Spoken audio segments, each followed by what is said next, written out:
Hace años esto era una cuestión que tú podías ver muy raramente una persona que siguiera esta dinámica y poder tú observar la evolución.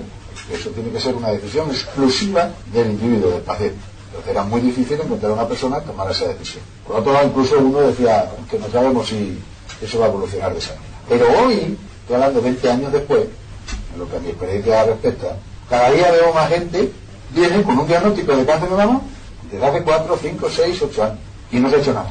Hace unos años, los mismos ginecólogos, oncólogos, cuando veían un caso de eso, bueno, es que no existían para ellos, esos casos no existían porque no dejaban que nadie hiciera eso. Por lo que se habían ido perdiendo un poquito de ascendiente a lo mejor sobre las señoras, porque cada día ven más. Y algunos incluso ya se están planteando que tendríamos que tener a lo mejor otra actitud diferente ante ese asunto.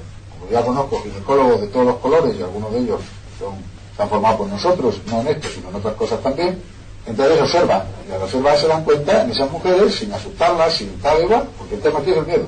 Pero estas mujeres que están preparadas ya en otros conocimientos, pues ahí están. Entonces uno se pregunta una cosa, porque mi obligación no es saber quién tiene razón, sino constatar hechos. Digo mi obligación por estar a este lado de la mesa. A este lado de la mesa como médico yo no tengo que tener razón, y menos para imponerla. Lo que tengo que tener es ciencia, conocimiento científico, y eso me obliga a observar las cosas, y sin prejuzgar qué es bueno, qué es malo. Si tengo actitud científica es tratar de averiguar qué hay detrás de cada una de las cosas, no tragarme lo que me han dicho en la facultad. Claro, para eso se ha inventado el protocolo, que yo me ajuste a él y no se me ocurra pensar. Ahora, si me pongo a pensar, pues entonces me cuestiono cosas que me gusta ponerlas delante de los compañeros y cuestionarlas también, para ver que me digan otras cosas y me digan, pues mira, pues no tiene razón por esto, por lo otro, por demás ya. No, es que todo el mundo sabemos. No, la verdad ustedes saben, eso es como el bulto que viene y se come la cabeza del fémur. Pues enséñenme un bulto de eso. Yo no he tenido oportunidad de verlo, pero estoy dispuesto a que alguien me lo enseñe. Pero que yo siempre que lo digo nunca aparece el bulto. No lo encuentro. Entonces, en el tema de la mama, el otro día estaba viendo una señora del País Vasco. La llevo viendo ya 1 año y pico. Esta mujer entró a la consulta mía, antes esto era impensable, pero ahora ya cada día son más. Si usted me va a decir que me dé quimio radio, me voy. Tranquila, mujer, tranquila. Yo no voy a decirle nada. Dice, no, es que para decirme eso ya me lo han dicho tantas veces que me voy. Bueno, tranquila, yo no sé ni lo que le voy a decir. Así que cuénteme qué le pasa. Yo tengo esto y yo no me he hecho nada. ¿Y cuánto tiempo hace de esto? 6 años. Y entonces uno automáticamente se va a las estadísticas clásicas. Y se puede. En las estadísticas clásicas, el índice de supervivencia de este tipo de tumores es del 50%. ¿El índice de qué? De curación. ¿Qué significa curación en oncología? Que eso es otra cosa que tienen ustedes que saber. Que no significa lo mismo que en cualquier otra cosa de la medicina. Porque es que uno piensa que curación, por sentido común, es me curé. Quiere decir que desapareció la enfermedad y ya no vuelve a aparecer nunca más. Eso no es lo que significa en oncología. En oncología, curación significa supervivencia 5 años. Es decir, todo individuo que sobrevive 5 años, aunque se muera 5 años y un día, entra a formar parte de las listas de curados. Literal, ¿no? Aquí hay unos cuantos médicos. Entonces, el índice de curación, el 80% se curan, el 70% se curan, es decir, sobreviven 5 años.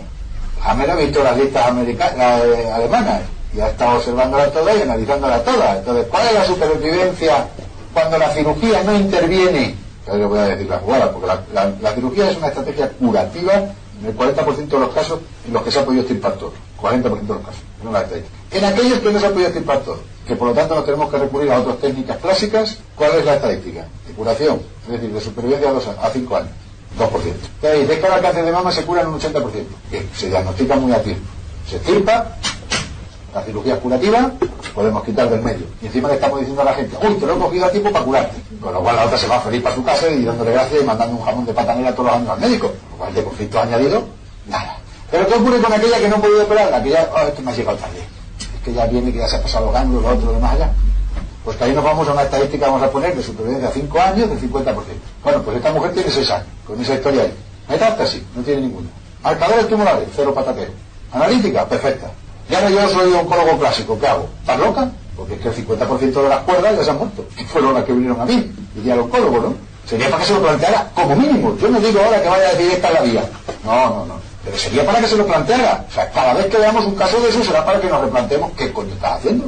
Y tratar de averiguar qué es lo que está haciendo. Y si encima la otra tiene ganas de montártelo, que la mayoría de las veces, pues tenerlo en cuenta y ver si ocurre otra vez. Y cuando ya la segunda y la tercera y la cuarta y la quinta, aunque uno no sepa nada de cáncer ni nada de la historia, dice, bueno, aquí está pasando algo. Si encima ahora te vas a los índices de curación de cáncer que tienen en Israel y el cómo lo hacen, ya empieza uno a atar cabo, de nada que sea blanco migado con cuchara alrededor, yo ya suelo pensar en arroz con leche.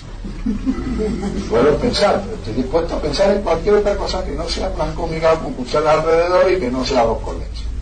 Pero por ahora va saliendo arroz con leche.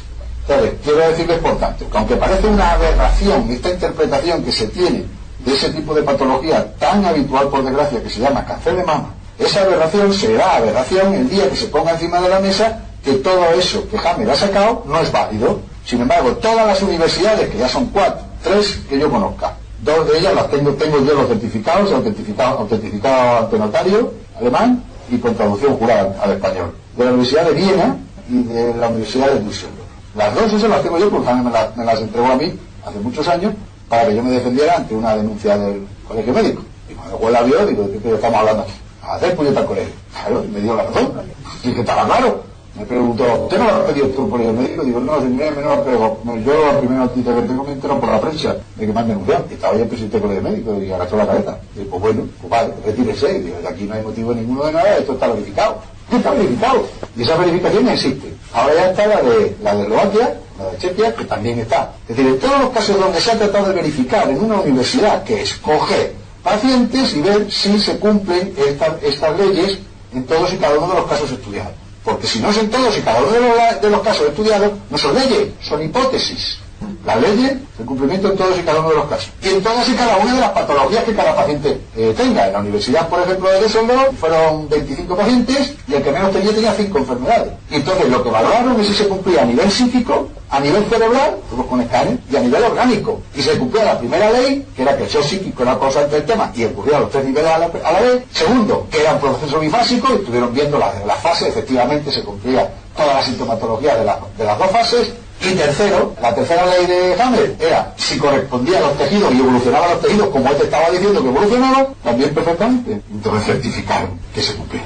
Profesor externo. En Austria, el profesor Birmayer, jefe de oncología del Hospital Clínico Universitario de la Universidad de Viena. Casi nadie en aparato, todo su equipo y toda su gente. Ha sellado, certificado con los sellos estos alemanes que están lacrados, toda la historia, pues menuda parafernalia. Está ahí. ¿Dónde están los contrarios? Es mi pregunta ahora.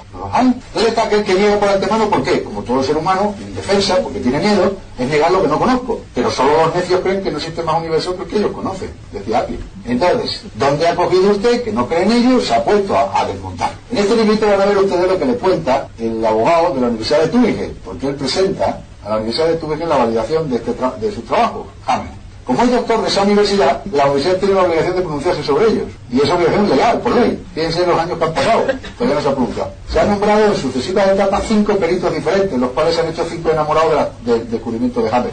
Porque al tenerse lo que estudiar para desmontarlo, se han convencido. Uno de ellos era el profesor Estepa, que luego lo validó en la universidad. Entonces, es genial. Y ahí viene, habla, que me ha hecho mucha gracia, que el abogado, el de los servicios jurídicos de la Universidad de Tübingen, le comentó a Hammer bajo cuerda y dice, mira, se hicieron todos los trabajos de validación de lo tuyo. Y era tan espectacular y tan impresionante y se cumplían todos los casos que decidieron, hay que taparlo. No se puede discutir esto, hay que ir a por él. Claro, por eso a Hammer, todo lo que ustedes verán, es un ataque personal. Que si está loco, que si está tal, que si está tal cual. Sí, yo oigo de esos 40.000 que asesinan a los pacientes, que matan, que hacen de todo, los cortan en trocitos pequeños, los echan a los cocodrilos, todas esas cosas. Pero sobre la base del tema, si es científica o no científica, si se cumple o no se cumple, no oigo ni un solo comentario. Eso ya es bastante indicativo y bastante sospechoso. Volvemos al ectodermo, ¿no? No nos hemos quedado nada atrás. Nos volvemos al ectodermo. En el ectodermo ocurre 3/4 lo mismo. En fase activa de conflicto pierde sustancia y en fase de solución se dematiza, crece. ¿Qué es el ectodermo? Los bronquios. Un bronquio es un ectodermo. Piel invaginada. ¿Pero eso qué significa? ¿Qué haría en bronquio en fase de solución? Crecer la célula y edematizarse y hacer un taponamiento bronquial incluso posterior y con producción de moco y eliminación al final, que puede ser incluso sanguinolenta. Todos los síntomas típicos de usted tiene un cáncer de pulmón, se va a morir justo cuando se está curando. Porque el bronquio es la fase de solución de un conflicto de amenaza en el territorio. Cuando uno siente su territorio amenazado por algo o por alguien, en conflicto activo que se producen ulceraciones, pero las úlceras pasan desapercibidas. Si yo hago úlceras en mi bronquio en la fase activa, que aumenta el calibre del bronquio. Al aumentar el calibre del bronquio, que entra mucho más oxígeno, al entrar mucho más oxígeno tengo yo más capacidad. Entonces, la fase activa del conflicto en un bronquio lo que pretende es facilitarme, porque esas úlceras aumentarían el calibre de mi bronquio. Fase de solución, ya ha recuperado el territorio, ya no te lo amenaza, ahora descansa, que yo voy a llenar las úlceras. Tengo un edema y encima se tapona, y te dejo en una situación que te tienes que quedar quieto, no andar por ahí por la calle. Eso pasa también en el mesodermo. ¿Qué pasa en el hueso? Fase activa del conflicto, desvalorización. En plena fase de desvalorización voy y te doy dolor, fase activa de conflicto, te doy dolor, ¿qué ocurriría? Pues si estás desvalorizado y encima te duele, te valoriza mucho más. Entonces, ¿qué ocurre? Resuelves el conflicto, entonces quieto parado. Ahora ya te puedes recapacitar y ahora te viene el dolor para que te quedes quieto, para que no sigas corriendo el riesgo que vas a estar corriendo en fase activa de que se te rompiera el hueso. Un animal, un perrito, va y lo hace, y se queda quieto, busca la esquina, ni come ni bebe ni nada, con tal de quedarse ahí los días que haga falta hasta que su organismo se reponga. Un ser humano identifica todos esos síntomas como perjudiciales y malos y trata de quitarlos y luchar contra ellos, porque no ha entendido que la enfermedad tiene un propósito. Eso es lo que pretende. ¿Qué hace con la vejiga? La fase de solución, cuando ya ha solucionado, es decir, tu invasión, los límites del territorio, ahora es delimítalo bien para que no te lo vuelvan a invadir. Entonces la fase de solución da una cistitis. ¿Y la cistitis qué es? Estar orinando continuamente porque no puedes distender la vejiga. ¿Qué había en la vejiga, en la mucosa de la vejiga antes de eso? Úlceras, microúlceras, que pasan desapercibidas. Hammer, como ya lo entendió, se puso a buscarlas y las encontraba. Cuando veían un escáner o alguien en conflicto activo, que esta mujer no tiene nada de los ductos mamarios, vamos a verlo. Y lo veía y lo encontraba. Si este ganglio en fase activa de conflicto está porque son mesodermos, hecho un queso gruyere de agujerito, y en fase de solución se inflama el ganglio, se dermatiza y dice, ya tiene un linfoma. Vamos a ver la fase activa. Y en la fase activa de un conflicto de valorización que afectaba a ganglios, se lleva al tío, saca un ganglio, lo estirpa, y al paciente le deja, lo abre y un queso gruyere. Pero eso no da síntomas. Como no da síntomas, lo que no da síntomas en medicina no existe. En todo caso entraría en el grupo de la psicosomática. ¿Entienden?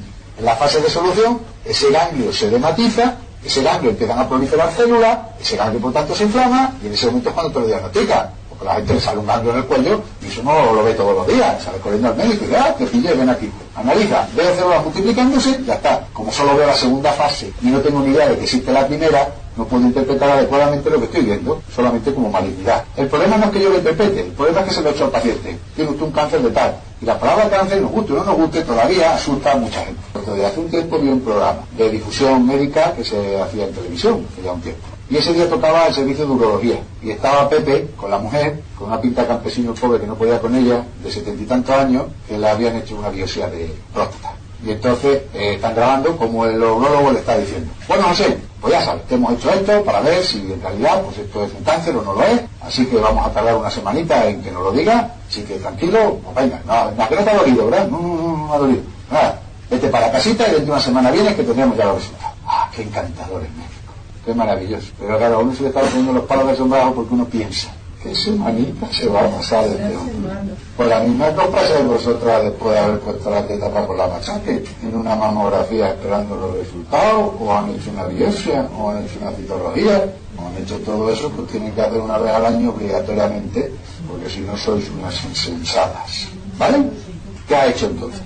¿Cómo vive esa persona esa semana? Pues los que os habéis visto en esa situación, lo sabéis. Los demás ni se lo imaginan. Pero lo dice uno que ya ha pasado por esa situación. ¿Vale? Tanto la semana con el alma en vilo o con la capacidad, la posibilidad de estar. Y ahí que aparece todos tus fantasmas, todas tus debilidades. Si eres una persona que es miedosa, que te digan la posibilidad de que pueda tener un cáncer, porque el cáncer y igual la muerte es una cosa que está ahí en la sociedad. Por mucho que se llene, el 80% se curan. Sí, déjate de paz. Pero cuando llegan los cáncer, todos se echan a llorar. O se tiran por el hueco las escaleras en la salida de la consulta. Por eso muchos hospitales han tenido que tapar el hueco las escaleras con cristal. No lo sabíais eso. Y en pan. Claro. Entonces no es ninguno. Es evidente que no es nada gracioso el dictamen. Pero es menos gracioso que te tengan una semana esperando. Hala, José, vaya usted que vamos a averiguar si es cáncer o no es cáncer y dentro de una semana se lo decimos. Ese José está toda la semana temblando, pobrecito. Pero ¿por qué va a temblar? Pobre mujer suya. Entonces se lo calla. Y al final le sale y dice, pues no tiene usted nada. Ha sido todo bueno. Pero ¿qué le pasa? ¿Por qué no respira? Le mira y dice, ¡ay, wow! Pero si tiene usted lleno los pulmones de nódulos. Yo lo he visto. Eso lo he visto literal. Una mujer pendiente de una anatomía patológica de un bultito en la vagina que se muere de metástasis pulmonar y el bulto da negativo. Pero entró en pánico en esos días porque el ginecólogo le dijo, mujer, ¿pero cómo tiene el usted aquí, hombre? Por Dios,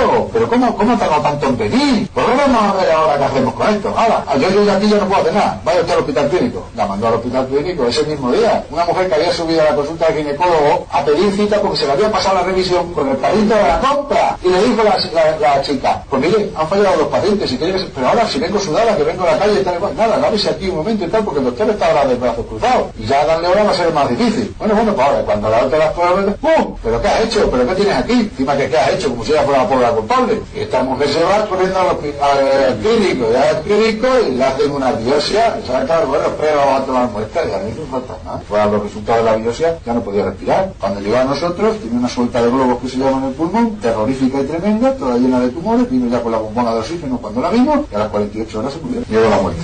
Es que lo curioso en el pulmón es que todos los tumores de crecimiento en el pulmón, de parénquima pulmonar, son adenocarcinoma. Y esos adenocarcinomas son tejido endodérmico. ¿Por qué entonces todos los tejidos diferentes dan adenocarcinoma en el pulmón? Es una pregunta que hace Hammer hace muchos años. Qué casualidad. Todas las metástasis son adenocarcinomas, cuando deberían ser sarcoma, historias, todos los demás tejidos que hay en el organismo. No, aquí dan todos siempre. ¿Sabe qué son? Son nódulos estos que salen en racimo. Son metástasis pulmonares habitualmente, se diagnostican como tales metástasis pulmonares. Se está produciendo por miedo a la muerte, pero un miedo a la muerte desbocado o a la muerte de un ser querido, en cuyo caso va a salir en el vértice pulmonar. Esa la vi yo precisamente en un oncólogo por la muerte de su madre, que se agarraba a él diciendo: Íñigo, con todo el dinero que nos hemos gastado y todo lo que hemos hecho para que tú estudiaras y vas a dejar que me muera. Según contaba este hombre aquello, era la primera vez que lo estaba contando en su vida, la angustia que vivió, se le caían las lágrimas, la mujer le agarraba los brazos y él tenía unos hipios, pero en convulsión total. Allí mismo resolvió el conflicto. Diciéndolo, claro, comunicándolo. Era el concepto de miedo a la muerte de su madre, y su madre murió. Entonces, la angustia y la agonía que este hombre vivió, madre ya tenía más 80 muchísimos años. En fin, pues ese es el tema, dice, los miedos a la muerte. Sí, los vértices son por miedo a la muerte de un ser querido, más que por la propia. Entonces, hablamos del bronquial. El bronquial es amenaza en el territorio. Siento mi territorio amenazado por algo, por alguien. Pero ya lo verán ustedes porque eso ya lo tienen ustedes en la tabla. Pero ahí, la fase de solución, que es proliferativa, yo he visto casos que le han dejado a su libre albedrío. Que conocían estos, no hay toda la suerte muy grande, es que la mayor parte de la gente que me busca a posteriori. Porque es que ya conocedores del tema y todas las historias acaban encontrando mi nombre en internet o alguna cosa de ese, entonces cuando vienen a verme para confirmar. La mayor parte de las veces vienen para confirmar lo que ya saben, ya han hecho. Entonces me presentan hechos consumados, cual es muy bonito y un poco arriesgado por mi parte, porque ya no tengo que meterles en esta película a nadie. De hecho, ya ni les meto en la película esta a nadie, y a muchísima gente ni se lo cuento por otras cosas que ustedes verán. Se pueden entrar a los conflictos por otra vía que no tiene que ser el consciente, el consciente. Porque si esto se trata de aprender, ¿quién ha dicho a ustedes que la única manera de aprender es por vía intelecto? Es un error. A veces podemos entrar al subconsciente mucho más fácil que al consciente. ¿Por qué? Porque el intelecto está lleno de posicionamientos. Y se estrecha mucho y no deja entrar muchas cosas. Y usted se da vuelta y yo venga, o venga, o a ver si lo quieren entender todo, con ese carte perdido. Intenta ver si le da la vuelta al intelecto o entretenga su intelecto mientras usted le hace las verdaderas cosas que cae por detrás y que se entere. Entonces yo le doy mucha alimentación para entretener el intelecto. Y luego por otro lado vamos haciendo otras cosas a ver si borramos que esas memorias que uno lleva dentro y esos hábitos de comportamiento que uno lleva dentro, que son lo que realmente te hace conflictual ante esa situación. La mayor parte de las veces son hábitos. Unos adquiridos en la infancia o elaborados por nosotros mismos en épocas que no podemos elaborarlos, por mimetismo, por lo otro, por demás allá, y otros que traemos incluso de generaciones anteriores que nos lo han pasado por la vía de herencia. Entonces ahí es donde trabajamos nosotros ahora, para quitar ese predisponente que te hace soltar una respuesta condicionada ante una situación y una respuesta condicionada equivocada. Porque ¿cuál es la estrategia de la especie? Pues lo que no ha resuelto la generación anterior, pasártelo a ti, a ver si lo resuelves tú. Y así vamos pasándonos uno a otro toda la información. Y lo que está inconcluso vuelve a aparecer aquí para darnos la oportunidad de volverlo otra vez a resolver. De manera que cada vez que ustedes resuelven algo, no lo están resolviendo solamente para ustedes, sino para todos los que vengan detrás. Porque cuando se llega a una masa crítica de resolución, hay un salto en la conciencia que los físicos cuánticos podrían explicarlo, los clásicos no, pero los cuánticos sí, automáticamente se informa toda la población y automáticamente todos adquieren ese conocimiento. Masa crítica de conciencias. Ley del 99 o la ley de los monitos de la playa con las batatas. Hay muchos casos de eso. Entonces, ¿qué tenemos que hacer nosotros? Llegar a ese nivel crítico de conciencia que nos permita que pum, salte. Luego el salto lo van a ver ustedes. Hemos llegado a nivel crítico de conciencia en algunas cosas, pero cada uno piensa que en su individualidad no puede hacer nada. Pues fíjense lo que están haciendo en su individualidad. Entonces, ¿podemos cambiarlo? Claro que podemos cambiarlo. Bueno, entonces, ¿qué ocurre en el ectodermo? Que crece la fase de solución. Si lo dejamos pasar, pues yo no. Mira, hace poco se me presentó un paciente en la cruz, yo más alto que un castillo, de profesión jubilado de piloto de aviación, una compañía muy famosa. Entonces, ese piloto fue diagnosticado un cáncer de pulmón, hace muchísimos años, muchos años.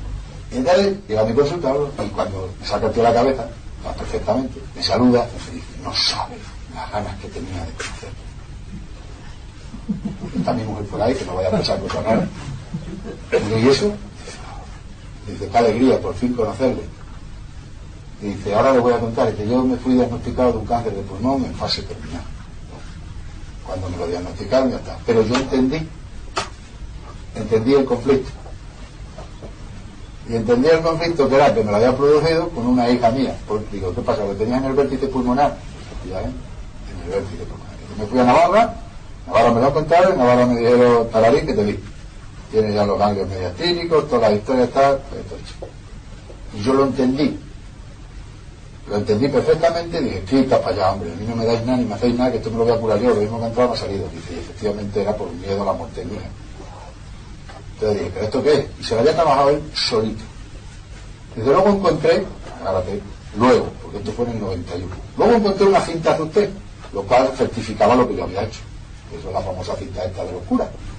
En muchos casos, la mayoría de los casos. Luego Hammer no tenía razón, era evidente, ¿no? Claro. Pero en el cerebro existen dos cosas. Existe la neurona y la glía. ¿Quién es la glía? El tejido de sostén del cerebro, supuestamente. La que genera la mielina. Pero la glía es mucho más que eso. Hoy sabemos, gracias a la Universidad de Valencia y la Universidad de Boston, en un trabajo conjunto hace un montón de años, demostraron que una glía, una célula glial, la neurona saben ustedes que no se multiplica, por lo menos no se multiplicaba en mis libros, los de ahora los mejores ya sí se multiplican, pero poco.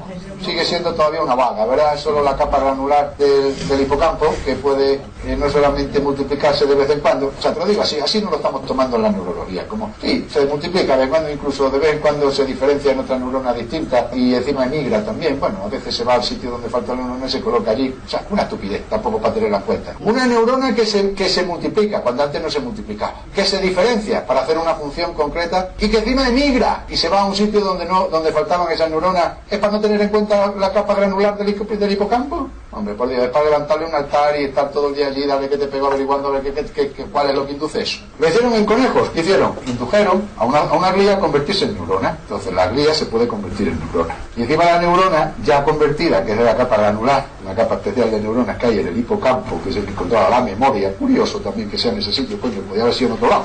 No, ahí, de la memoria. A lo mejor la memoria de lo que éramos, o la memoria de lo que debimos ser y no fuimos.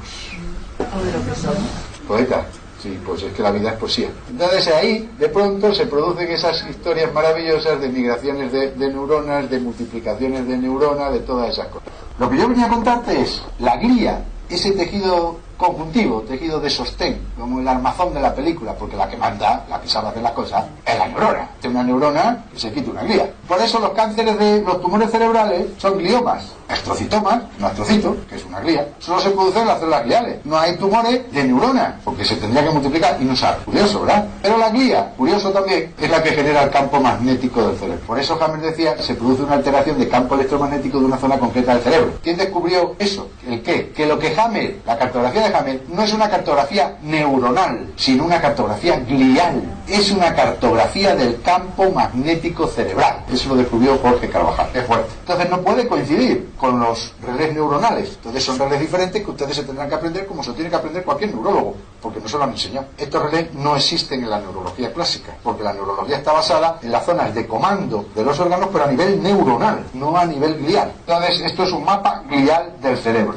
no es un mapa neuronal. Por lo tanto, ese mapa glial lo leemos en clave de ¿qué? De zonas que tienen un determinado campo magnético y que se ven influenciadas por las alteraciones psíquicas del individuo. Luego nuestro psiquismo, nuestra emoción también es campo magnético. Entonces nuestras emociones alteran que el campo magnético del cerebro y se produce una rotura de campo electromagnético desde ese área del cerebro y desde ahí se lesiona el órgano que se aparta del cerebro. Fija. Entonces lo que encontró fue un mapa nuevo glial y aquí tenemos pues cuáles son los relés en la corteza y los conflictos que las alteran. Y aquí ven ustedes una cosa, en la derecha el masculino hace, por ejemplo aquí, arterias coronarias, vesículas seminales, pérdida del territorio. Y aquí, cuello del útero, venas coronarias, frustración afectiva o sexual. ¿Y dónde está eso? En el hemisferio izquierdo. ¿Qué significa la lateralidad en Hammer? La lateralidad en Hammer significa que un individuo ve la vida, la primera impresión que tiene de su vida, de la vida, desde el hemisferio dominante. En términos gliales, en términos emocionales, en términos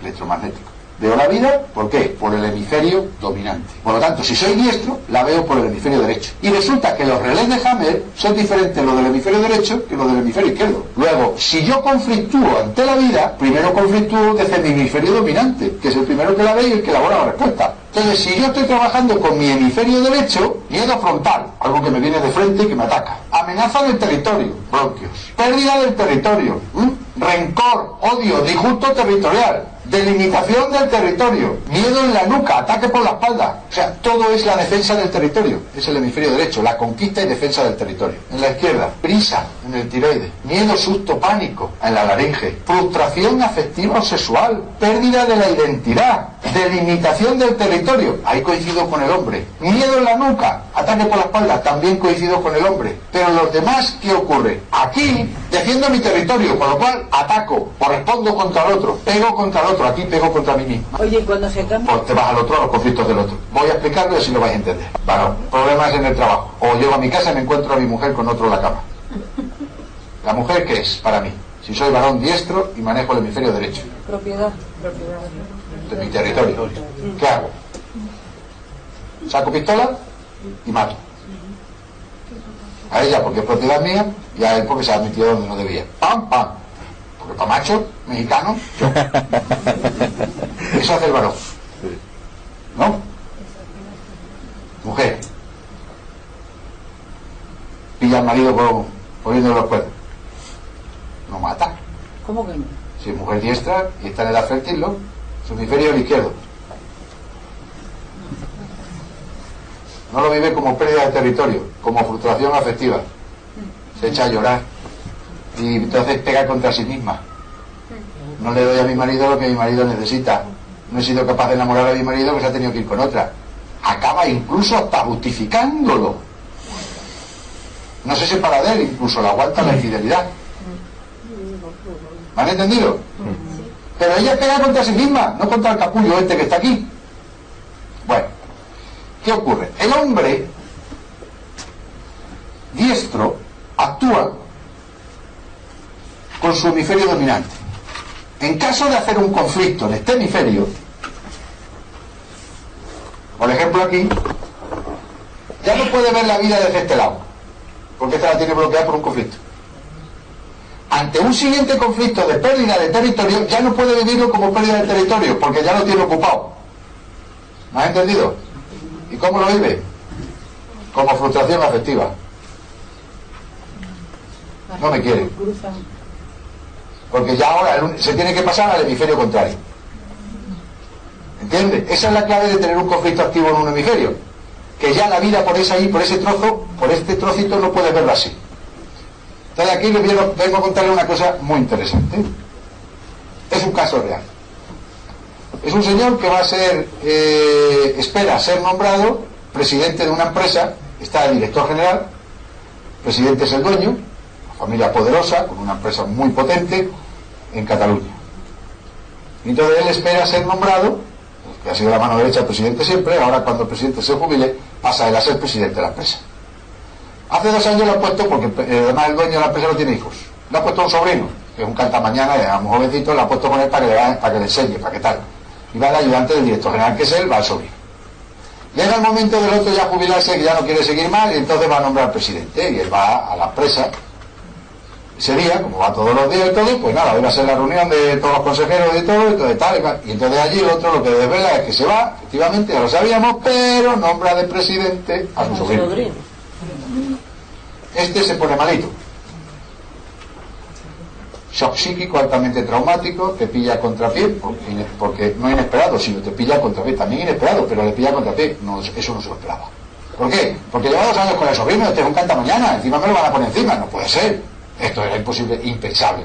Y encima el jefe con el que ha estado toda la vida, sabe que es un hombre de criterio, pero es un hombre de criterio donde han imperado más los sentimientos emocionales que el criterio. Eso él no lo contaba. Luego tenemos el DHS.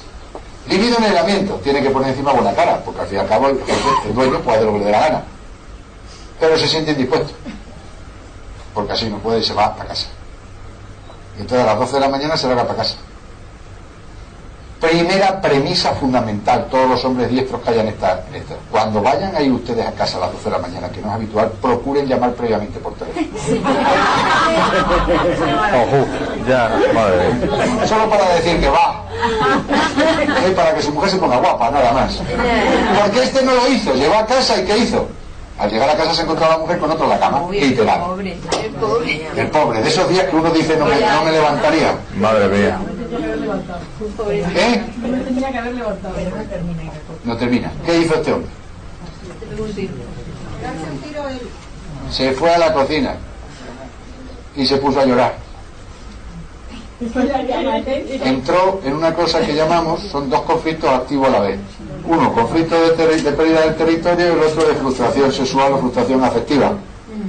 Como a la mujer liada con el otro la ve desde el hemisferio izquierdo, porque el derecho ya lo trae bloqueado. Entonces no mata.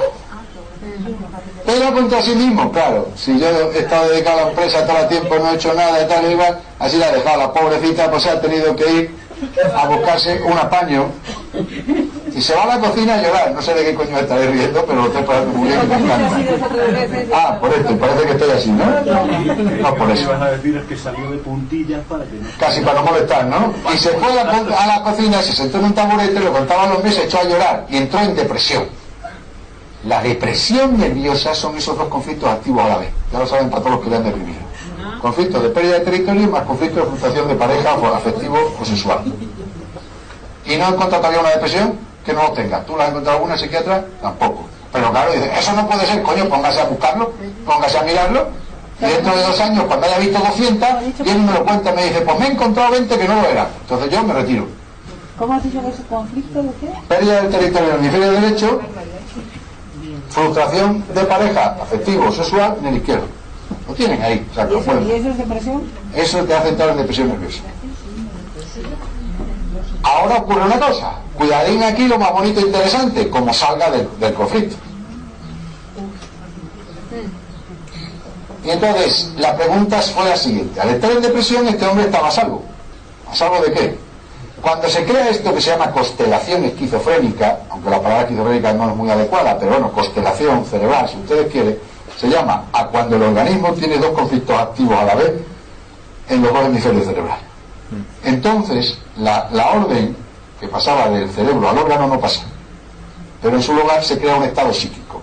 Es como si la naturaleza dijera, mira, si en cada una de ellas está un hijo de madera, con 2 que tienes están 2 hijos de madera, tú no sales de esta ni borracho. Entonces, tienes que buscar ayuda, corazón, porque tienes muchos conflictos. Entonces, vete a buscar un psiquiatra a poder ser, que sea de estos psicoanalistas o algo de eso, ¿no? Busca una ayuda psíquica. Y ahora, en esa ayuda psíquica hay que tener muy en cuenta cómo está viendo la situación el individuo. Esto se me ha borrado, pero bueno, ya volverá, ¿no? Bueno, ¿por qué? Porque ahora cojo y le resuelvo el tema laboral. ¿Y entonces qué hace? Literal. Este hombre transmuta toda la película de la empresa y dice, bueno, pues si es que yo soy idiota, soy imbécil, me dejas en mi pellejo, mira al final cómo te lo pagan, anda el carajo que le zurfan y todo, yo lo que voy a hacer es jubilarme. Y encima ahora estoy enfermo, pues motivo más para jubilarme, con lo cual se ventila el conflicto del lado derecho, que era su hemisferio dominante. Con lo cual, al dejar libre el hemisferio derecho, lo que le había hecho conflictuar con la mujer de una determinada manera, que era yéndose a llorar a la cocina, ahora desde aquí dice, pero será de gracia. Y ahora va por la mujer que la coge una tirria que va a matarla, que quiere separarse y que toda la historia. Hay que resolver los dos. Tenga usted cuidado porque si le deja con el otro activo la va a liar. ¿Me han entendido? Sí. Entonces, O sea que nunca una persona puede tener 2 conflictos activos en el mismo hemisferio, aunque sean en zona. en el mismo hemisferio sí. No, En el mismo relé no. no en la misma zona, pero En el mismo relé, llámale a esa zona de comando un relé de comando. En este mismo relé no pueden caer uno y otro y otro y otro. Sí, uno soluciona, hace otro, soluciona, entonces va a haber varios impactos en el escáner. Pero a la vez no pueden estar ninguno de esos que veas aquí. Han sido secuenciados. A la vez no lo puede hacer, pasaría aquí. vaya al relé, digamos, que se corresponde con esta zona, pero en el hemisferio contrario. Tiroides, prisa. Antes preguntaban el tiroides. Aquí hay que hacer algo, nadie lo hace. Pero el tiroides ese es el ectodermo. Pero hay otro tiroides que es endodérmico, que es la glándula tiroidea, que es produciendo ¿qué? Hormona tiroidea. Y entonces esa glándula puede dar hiper o hipotiroidismo. ¿Sí o sí? Bueno, yo le digo tal. ¿Para qué sirve el tiroides? Para regular cosas. ¿Para? Para regular una serie de cosas. Para producir hormona tiroidea. Ah, para que, bueno, ya, pues... ¿Para qué sirve la hormona tiroidea? El fundamento fundamental de la hormona tiroidea. Para producir energía. La hormona tiroidea incendia el metabolismo. Es la que quema el sustrato para que ese sustrato se convierta en gasolina, en energía. es la chispa del carburador del coche. Ahí que entra la gasolina, pero si tú le metes una chispa, la gasolina no explota. Y al explotar, ¿qué ocurre? Que se convierte ¿en qué? En energía. Es energía cinética, que produce movimiento. Entonces, ¿para qué sirve la hormona tiroidea, por tanto? Para producir energía. ¿Qué conflicto es el que hay detrás? Querer llegar a todas partes. Querer hacerlo todo. En el hiper. Quiero hacerlo todo. Tengo que llegar a muchos requerimientos y tengo que hacerlo todo bien. ¿Dónde se da eso? En la gente que tiene el patrón de eficacia y responsabilidad y se ha metido en camisa de 11 varas queriendo hacer todo lo bien, a la vez, todo muy bien y todo estupendamente. Y quiere llegar a todas partes. Y entonces, ¿qué hace ella? Dar una orden a su organismo de dame más energía. ¿Y cómo te doy más energía? Aumentando la hormona tiroidea. Más cantidad de hormona tiroidea. Y como no puedo producir más cantidad de hormona tiroidea por las venas, ¿qué lo hago? Aumentando la glándula que produce más energía, que produce más hormona tiroidea. ¿Y dónde se da eso habitualmente? Las mujeres. ¿Y por qué en las mujeres? No, el bocio no da hipertiroidismo. El bocio, el que se daba era por un estado carencial de yodo. Ah, ya. ¿Por qué las mujeres? Porque tenemos muchas más cosas para esto. Hay mayor exigencia, ¿no? Tienen más cosas que demostrar ante ¿no? Porque han salido de casa.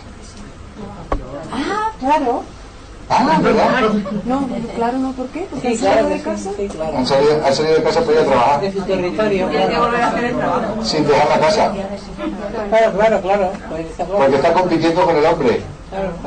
En inferioridad de condiciones. Porque le han dicho que tiene que realizarse. No te lo pierdas. Y para realizarse tiene que tener éxito laboral y profesional. ¿Y quién cuida a tus hijos mientras tanto? A tus hijos y todo, ¿verdad? A la chacha. ¿Y la chacha cuánto la pagas? Es interna. ¿Cuánto? 900 euros. ¿Y cuánto ganas tú? 1000. Coño, te quedan 100 euritos para tabaco. Pero te estás realizando. Qué fuerte. ¿Y qué creías? ¿Que era por los bancos lo de la Puerta del Sol? No, yo te voy a hacer. A mí, a la cuestión es pinchar, porque hay que preguntarnos cosas nuevas. No, hombre, no, eso es mucho más importante que los bancos. Los bancos del hemisferio derecho, ¿no te das cuenta? Es la consecución del poder. Pero esa consecución está muy bien cuando está bien administrada. Y ese es el hemisferio femenino. ¿Y qué estamos perdiendo? La feminidad. Claro. Y al perder la feminidad, ¿qué estamos perdiendo? Algo mucho más serio que todo eso, que se llama amor incondicional. Estamos perdiendo la madre. Yo leí hace unos días una cosa de Baba, y de ¿por qué quieres tanto a los norteamericanos? Dice, porque no tienen madre. Y se me caía el alma. ¿Verdad? O sea, Baba decía eso. Porque no tienen madre. Porque ahí empezó el movimiento de liberación, de que la mujer se libera yendo a trabajar y compitiendo con el hombre y acabando siendo directora general de la empresa, que encima está infinitamente más capacitada para administrar, por lo tanto lo va a hacer mucho mejor que tú. Encima tiene más patrón de eficacia y responsabilidad, con lo cual va a estudiar más que tú, te va a sacar mejores notas y te va a desanimar, de tal manera que ahora tiene usted la facultad de medicina, por ejemplo, llena de mujeres y 3 o 4 tíos que se esconden por las paredes. ¿Por qué? Porque para llegar a la facultad de medicina en este país, ¿qué hay que hacer? Sacar muy buenas notas de la selectividad. ¿Y quién saca eso? Una mujer. Más válida que el hombre. El problema que tenemos es que si queremos destruir el sistema, la ponemos a competir. De cada 4 de la última promoción, Mujeres. ¿Todo? Sí. Pero a ti te sigue interesando todavía el hipo, que es una cosa que lees en los apuntes. ¿Qué pasa con el hipo? Vamos a ver. La mujer está en hipertiroidismo, queriendo llegar a todas partes, ¿ok?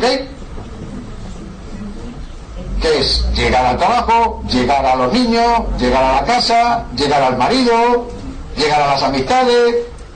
Luego encima vivo en un barrio muy bonito, muy bueno, muy grande, porque el chalet es muy grande, porque mi marido es un abogado de una firma muy buena y tenemos un chalet muy grande. Con lo cual, que tengo luego las reuniones sociales, hay que llevar al niño a la hípica, hay que llevar al otro que hace tenis. Lo veo. Aquí, sin interés, aquí lo tiene, más a la onda, Pozuelo, los pueblos más ricos de España.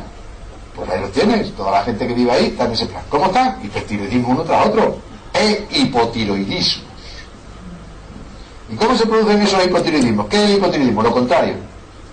Y el periférico que actúa a nivel de neuronas con la voluntad mía. Y si quiero levantar la mano, levanto la mano y tal. No. Yo si quiero hacer la digestión, se hace sola. Yo no puedo manejarla, me la está haciendo. La presión sanguínea mía yo no la regulo. Venga, aumenta, disminuye. No, me la regula el sistema nervioso vegetativo. Y ese es el que se adapta a la vida y me va creando las situaciones para que yo me pueda despachar por la vida. ¿Y qué hace? Tiene dos, se divide en dos. Un simpático y un parasimpático. El simpático es el que me prepara para la acción, el parasimpático para el descanso. El simpático es el que me crea la alarma para el ataque, para la huida. El parasimpático es el que me tranquiliza, es el descanso del guerrero, el que me relaja, el que me dice tranquilo, no hay miedo, no hay nada que tal, quédate tranquilo. Luego, si estoy en conflicto activo, se produce una estimulación del simpático. Entonces que me entro en una cosa que se llama simpaticotonía. Simpaticotonía es que está aumentado el tono del simpático. ¿Y cómo cursa esa simpaticotonía? Para los profanos, para los que no sabemos medicina. ¿Qué signos da? ¿Qué síntomas tiene? Manos frías, estrés, el paciente viene estresado, nervioso, estrés, nerviosismo, pérdida de apetito. ¿Por qué? Porque cuando tú estás en alarma no te vas a parar a comer. O comes más. Cuando estás en alarma te da más No, tú comes cuando estás tranquilo. Yo cuando estoy nervioso es cuando me da ir por más a la nevera. Eso es ansiedad, no un síndrome de... Eso no es el tigre. No es el tigre. Tigre, tú mira, falta el tigre que está a la defensiva de los cazadores. Con un silbato. ¡Pare! ¡Tiempo! Que voy a comer. Tigre ahí está, en ataque o huida. Y en ese momento no se para a comer. Pérdida de apetito, lo consiguiente, pérdida de peso. ¿Qué más? Como esto. El conflicto activo tiene la idea dándole vuelta a la cabeza continuamente, está en idea fija obsesiva. Todo el día dándole vueltas. ¿Qué más? Insomnio. Por ahí yo puedo sacar si la situación que yo estoy preguntándole al paciente reunía o no reunía los requisitos para justificar la enfermedad que me está planteando. Es decir, cuando usted tenía aquel problema, estaba con pérdida de apetito, con idea fija obsesiva, cuando no dormía, yo no dormí, bueno, me quitó el sueño, semanas me pasé que no dormía, me metía a la cama para que mi mujer no se diera cuenta, pero no pegaba con toda la noche. No se me iba de la cabeza, estaba todo el rato dándole vueltas. Mano fría, ¿qué hacemos con eso de mano fría? Mirar a ver qué es eso. Porque hay gente que tiene la mano fría de por sí toda su vida, ya una condición particular, ese no está en conflicto activo el pobre, si está muerto ya. Pero yo le doy la mano al paciente cuando entra por la puerta. Tengan cuidado con ese asunto, es un truco maravilloso si usted sabe utilizarlo. Si el paciente tiene la mano fría, viene en conflicto activo. O a lo mejor las tenía caliente en la sala de espera, se han enfriado al verle a usted. Entonces el DHS es usted. De cualquiera de las maneras usted tiene, ante un paciente que le entra con la mano fría, una obligación, condición sine qua non, que es que se vaya con las manos calientes. Si usted cuando le despide no tiene las manos calientes, sí señor, su consulta no sirve para nada. Qué fuerte, ¿eh? Entonces, ¿qué es manos calientes? ¿Toda la mano ardiendo? No. Hay gente que tiene la mano fría, pero tiene que estar caliente. Si esta está caliente, entonces estamos en vagotonía. Aunque todo el resto de la mano esté fría. Porque también en invierno se enfrían las manos, pero esta caliente. Usted pone a un paciente tumbado en la camilla, como hacemos por ejemplo en Sintergética, sin hablar de conflicto ni de hablar de nada. ¿Cuál es el principio fundamental en Sintergética para lo que le han hecho? En la terapia, conseguir la respuesta a relajación. ¿Qué es la respuesta a relajación? La vagotonía. Con cualquier técnica que usted esté llevando al paciente a una vagotonía, le está sacando usted el conflicto activo para pasarle al conflicto de solución. Entonces tenemos conflicto activo, diana en el cerebro, simpaticotonía a nivel general y síntomas ya a nivel orgánico, síntomas orgánicos de conflicto activo. Esto viene todo en las tablas, ahí lo van a ver ustedes cuáles son. Entonces, ¿cuáles síntomas orgánicos de conflicto activo? Dependiendo del tipo de conflicto que tenga. ¿Me entiendes? Si uno viene, me acaban de descubrir un tumor en el estómago y no sangro ni nada por el estilo, solo ha sido que bueno, me sentía mal, me tenía acidez, me han metido la goma o me han hecho esto y me han encontrado que tengo ahí un tumor. Entonces los síntomas típicos de ese tumor en el colon, pues que no me pasa la historia, la garganta, pues que no soy capaz de tragar, que me está creciendo un tumor en una parte, en el endodermo, en un melanoma, porque este tumor, este grano o esta lunar, se me ha puesto cada vez más feo. Es decir, síntomas clínicos de conflicto activo, dependiendo del tipo de conflicto que sea. Los habrá, como son los de ectodermo y mesodermo, que no te dan sintomatología imperceptiva. Pero si yo me he traído una osteolisis, son los signos, no los síntomas, porque no hay síntomas, pero si he hecho una radiografía tengo una descalcificación. Entonces ya sé que estoy hablando de un conflicto de huesos, que ese conflicto de hueso cursa en fase activa con descalcificación, luego viene descalcificada y sin dolor viene en fase activa de conflicto, tiene estos síntomas, está viviendo ahora mismo la desvalorización, la situación que lo desvaloriza, viene por lo tanto en simpaticotonía, tiene esta imagen en los relés de los huesos en fase activa y está, cuando tú hablas con ella, efectivamente viviendo la situación de conflicto activo. Conflicto en solución, vagotonía o parasimpaticotonía, que como es muy larga, pues la dejamos en vagotonía, que además es más relacionado a hacer el vago. ¿Qué ocurre ahí? Manos calientes, tranquilidad emocional y psíquica, apetito, ganancia de peso, sueño.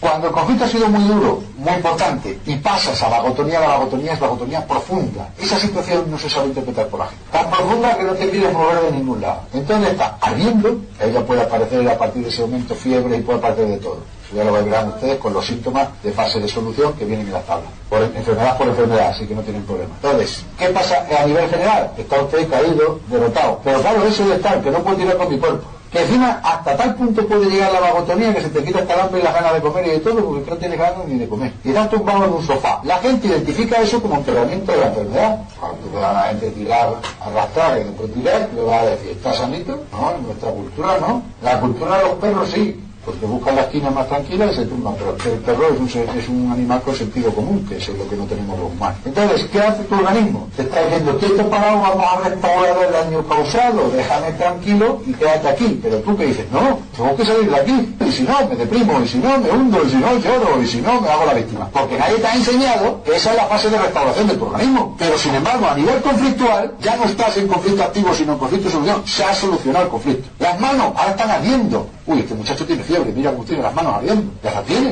puede tener temperatura aumentada. Tranquilidad psíquica. Y si yo estaba ahora divino, si es cuando mejor estaba, cuando me ha venido esta enfermedad, no se caja, ¿verdad? Si los infartos dieran por disgusto, te dice rápidamente la gente, si los infartos dieran por disgusto, pues que me hubiera dado cuando estaba a punto de perder las presas, pero no ahora, que ya la he salvado, pero que da la fase de solución.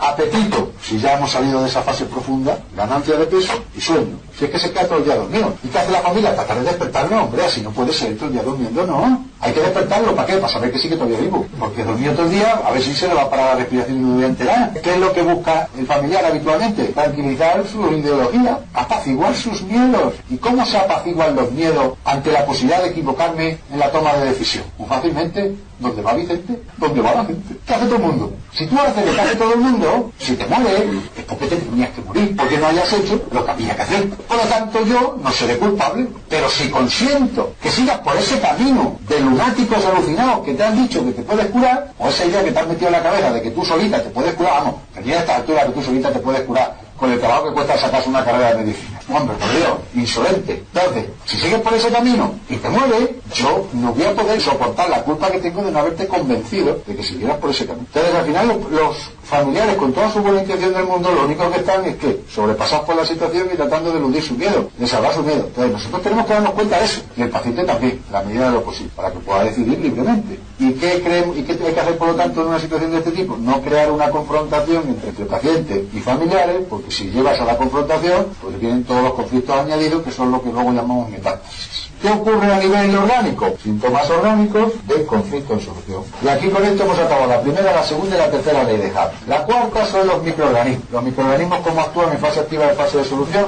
lo van a ver en la documentación que llevan. Es decir, que las fases de solución están mediadas por los organismos, por microorganismos.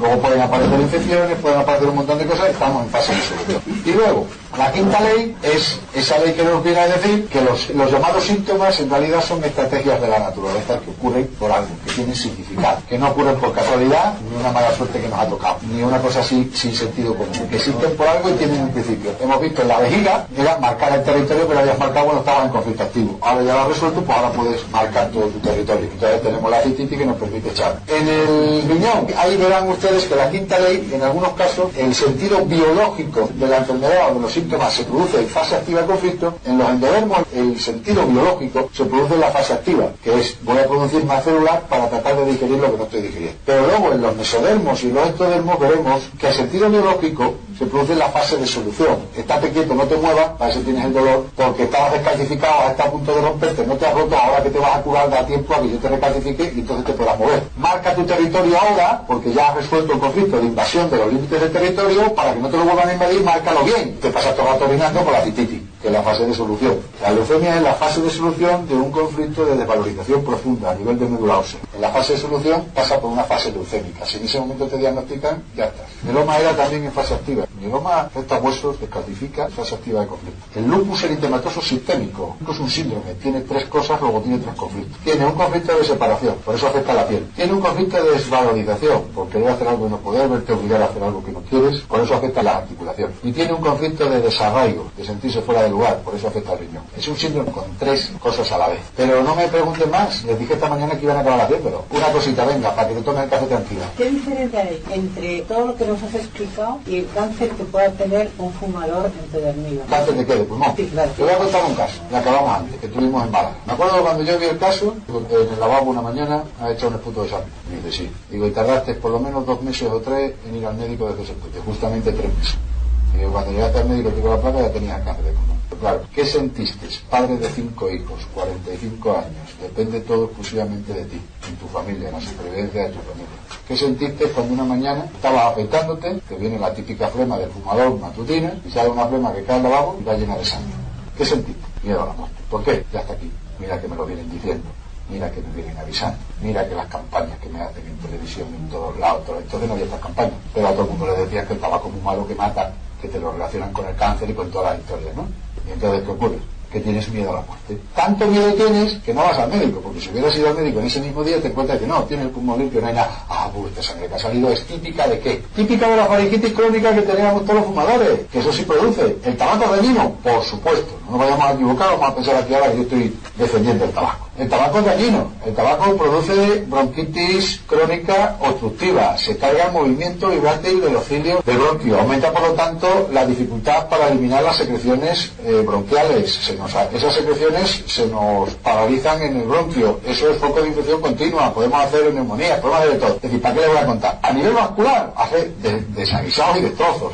Pero la cuestión es, ¿produce cáncer de pulmón? Entonces yo pregunto, nada más, yo no lo sé, pregunto. Para que una estadística pudiera identificar que el cáncer de pulmón es producido por fumadores, la estadística dice, el 90% de los casos de cáncer de pulmón son fumadores. Es decir, el cáncer que produce el tabaco lo tienen otras personas que viven en un ambiente puro y maravilloso, que están en la montaña, que no han fumado en su vida, ni están con las contaminaciones del AM, ¿vale? Son pocos casos, dice, sí, pero son también casos, ¿no? Y tienen el mismo tipo de cáncer, un adenocarcinoma de pulmón. ¿Cuál es el denominador común para todos ellos si lo estudiáramos? Miedo a la muerte. Eso está claro. ¿Cuál es el denominador común de ustedes? El tabaco. Oiga, el de arriba no fuma. Bueno, pero es solo un 10%. Pero el tabaco produce cáncer. ¿Eso está en la población?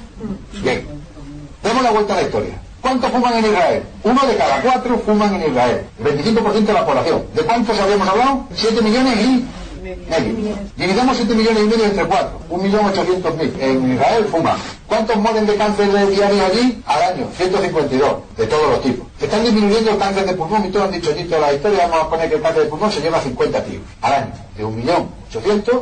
¿Qué porcentaje da? Amigo, es que ahora estamos haciendo la estadística en el camino correcto. El 90% de los que tienen cáncer de pulmón son fumadores. Sí, el tabaco produce cáncer, vale. El 90% de los cánceres de pulmón en Suecia son rubios. Y el 90% de los cánceres de mama, hay mujeres que se tiñen el pelo. Pues el tinte está claro que es cancerígeno. Ese rubio es la clave para tener cáncer de pulmón. Es un factor de riesgo. Pero es que el 90% de los cánceres de pulmón de España son morenos. En España el ser moreno es la clave. La pregunta tiene que ser al revés. ¿Cuántos fumadores acaban haciendo cáncer de pulmón? Dice el 2%. Coño. Pues entonces, ¿qué estamos liando? Pero ¿cuál es la idea que hemos creado ahí, en la calle? Que todos los que fuman van a acabar siendo de ese 2%. ¿Que el tabaco es malo? No lo niego, pero no hasta el extremo de que podamos poner a la gente con todas las cosas como la estamos poniendo. Este pobre hombre ve la sangre porque tiene una faringitis crónica como buen fumador, que tiene las venitas ahí al aire, tose, es una flema espesa, porque él de tanto fumar va disminuyendo el movimiento de los cilios vibrátiles de su bronquio, y entonces ¿qué ha ocurrido? Tiene que provocar la tos para soltar esas flemas que produce continuamente. Y como son espesas, porque van llenas de nicotina y de todo, ¡plaf! Ha roto un vaso, y al romper el vaso se ha impregnado de sangre. Y cuando cae el lavabo con sangre, ¡ah! Ya está aquí, me lo pillé. Y entra en pánico. ¿Qué va a ser de mis hijos? ¿Qué va a ser de todo? Pero entra en pánico de muerte y empieza todo el rato a observarse y a mirarse y a todo. Y tarda 3 meses en ir al médico, porque si da ese día no hay nada. Pero como fue 3 meses después, ya dio tiempo a crear que ese adenocarcinoma del que fue luego diagnosticado, adenoma de pulmón. Entonces, ¿el tabaco puede producir cáncer de pulmón? Sí, claro. Te lo acabo de contar cómo lo hace. ¿Por qué la gente quiere dejar de fumar? Si les gusta, si les encanta, ¿o no? ¿Por miedo? ¿A qué? A morirse, a cáncer de pulmón. Por eso deja la gente, que la gente deja por altruismo, por beneficio del al lado, para que el pobrecito no huela al tabaco y yo me fumo una nariz. Deja porque está acojonado, porque tiene miedo, porque ya no le dejan entrar en ningún sitio, porque eres tonto, porque eres loco. Si estando en esa situación de pecado mortal continuo se te ocurre echar sangre por la boca, estás perdido. Tienes que ser Superman para decir, esto es una venita que se me ha roto porque tengo la flema a la fecha. Eso no lo piensa nadie. Todo el mundo dice, hasta aquí. Y si encima no te puedes morir, pues tienes todavía más miedo. Pues cuando uno dice, hagas en mí según tu palabra, pues al carajo con el balajo, tengo las maletas hechas. Pero cuando uno dice, tengo 5 hijos, tengo lo otro, no miedo, pánico me entra. Y si encima no voy a ver si tengo los pulmones bien, porque si ese pánico me lo pueden quitar si voy, hagamos una placa. Pero el pánico es tan gordo que no quiero ni saberlo, ni saberlo. Y a los 3 meses ya con la sintomatología dije, ¿qué más hizo hoy? Entonces, ¿me han entendido? Pues tranquilos, pueden fumarse un cigarro mientras se toman el café. Es un conflicto de motricidad, un conflicto de movimiento, no me puedo mover, sí o sí. Vale. ¿Por dónde le empezó usted? Por la pierna derecha, ya que ha sacado tú la pierna, por la pierna derecha. ¿Es usted diestro? Sí, soy diestro, el hemisferio dominante, el derecho. Y ahora yo tengo la pierna de un músculo. Cada músculo tiene una función, la función hace al órgano. ¿Cuál es el músculo primero que se paralizó? Ya sé lo que hay. ¿Qué son los músculos? Desvalorización. ¿Desvalorización? ¿Por qué? Porque los músculos están en el mesodermo. Eso es ectodermo. Miren ustedes dónde están los relés mesodérmicos. Ahí los tienen. Aquí están todos, están metidos en la sustancia blanca, que es la que va desde estos ventrículos que están aquí a la corteza. Y ahí están todos los relés que rigen los músculos, articulaciones, huesos, todo lo que es mesodermo. Fase activa de conflicto, pérdida de sustancia o pérdida de función en el ectodermo, que son las neuronas.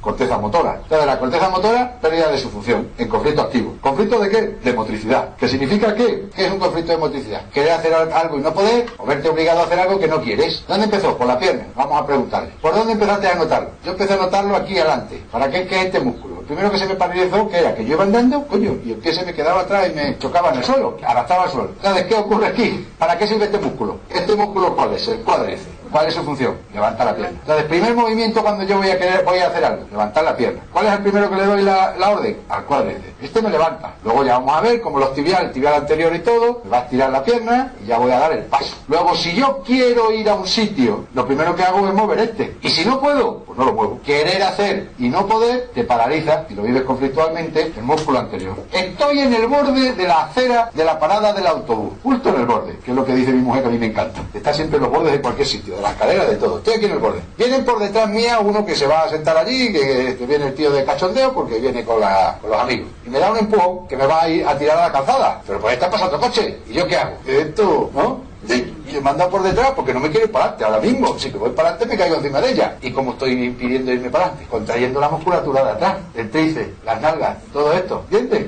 ¿Para qué? Para amortiguar el golpe y no ir a donde no quiero. Verme obligado a hacer algo que no quiero. Cuando me veo obligado a hacer algo que no quiero, lo vivo conflictualmente y lo acabo haciendo obligado. ¿Para qué quieres esta musculatura? Para nada. ¿Me has entendido? Si quiero ir a un sitio y no puedo porque me siento coartado, emocional, social, tal, dice la naturaleza, ¿para qué quieres entonces este músculo? Para nada. ¿Me has entendido? Y te quita ese músculo. Entonces, ¿eso qué hace? La parálisis empezó por aquí. Luego, ¿qué busco? Un conflicto de querer hacer algo y no poder. Empezó por aquí detrás. Me vi obligado a hacer algo que no quería. ¿Tú por dónde empezaste? Por adelante. ¿Querías hacer algo y no pudiste? ¿Y después qué te pasó? Se te paralizó detrás, porque te veías obligado a hacer algo que no querías. Efectivo y bonde, ¿verdad? ¿Y por qué te he visto yo a ti andando y ahora te vuelvo a ver en silla? ¿Porque estás más cómodo?